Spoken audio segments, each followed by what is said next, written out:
Je lis du livre de Genèse, chapitre 3, au verset 6, ce qui suit. La femme vit que l'arbre était bon à manger et agréable à la vue, et qu'il était précieux pour ouvrir l'intelligence. Elle prit de son fruit et en mangea. Elle en donna aussi à son mari qui était auprès d'elle. Prions. Notre Seigneur, notre Dieu, nous nous trouvons dans le jardin d'Éden et nous passerons un moment à comprendre ce qui s'est passé dans la chute. Que le Saint-Esprit nous éclaire, qu'il nous dirige dans toute la vérité. Nous t'en prions au nom de Jésus et pour ta gloire éternelle. Amen. Rappelle-toi, Dieu plaça Ève et Adam dans le jardin d'Éden en leur donnant une consigne claire. Nous trouvons la consigne dans le livre de Genèse, chapitre 2, et nous lisons le verset 15 à 17. L'Éternel Dieu prit l'homme et le plaça dans le jardin d'Éden pour le cultiver et pour le garder. L'Éternel Dieu donna cet ordre à l'homme. Tu pourras manger de tous les arbres du jardin, mais tu ne mangeras pas de l'arbre de la connaissance du bien et du mal, car le jour où tu en mangeras, tu mourras. L'ordre donné par Dieu était clair, net et précis. C'est la norme. Ève et Adam parcouraient le jardin, consommèrent les différents fruits. Il y a un que j'aime beaucoup, sapoti, c'est bon au goût, ça. Ah, c'est génial.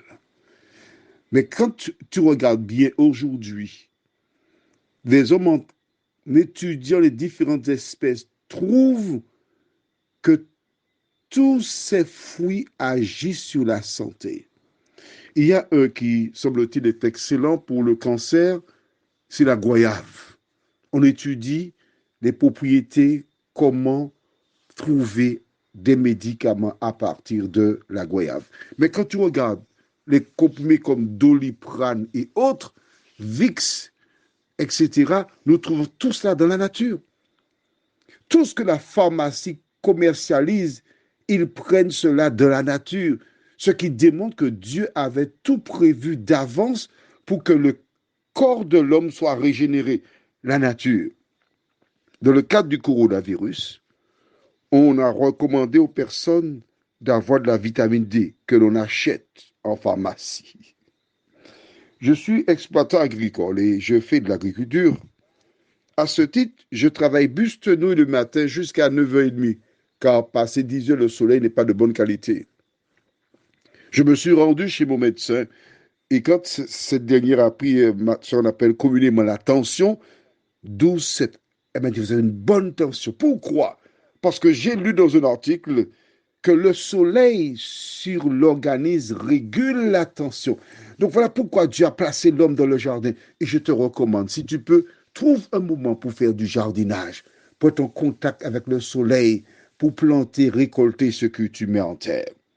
Maintenant, Dieu a dit, voici le mode de vie qui est le meilleur pour toi. Beaucoup aspirent à vivre dans des situations confortables, être dans un bureau, ne pas être au soleil. Mais ce n'est pas ce qu'il y a de meilleur pour la santé.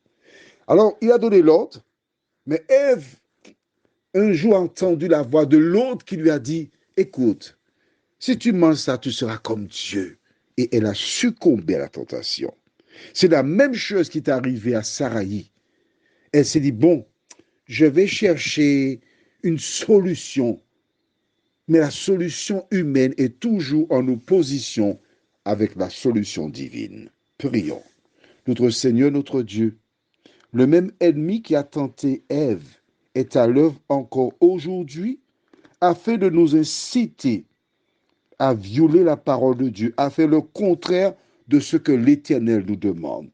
Aide-nous, ô Dieu, en ce matin, à bien comprendre cela, à agir en conséquence, nous t'en prions, au nom de Jésus et pour ta gloire éternelle. Amen. Je te souhaite une bonne journée et que l'Éternel continue de veiller sur toi.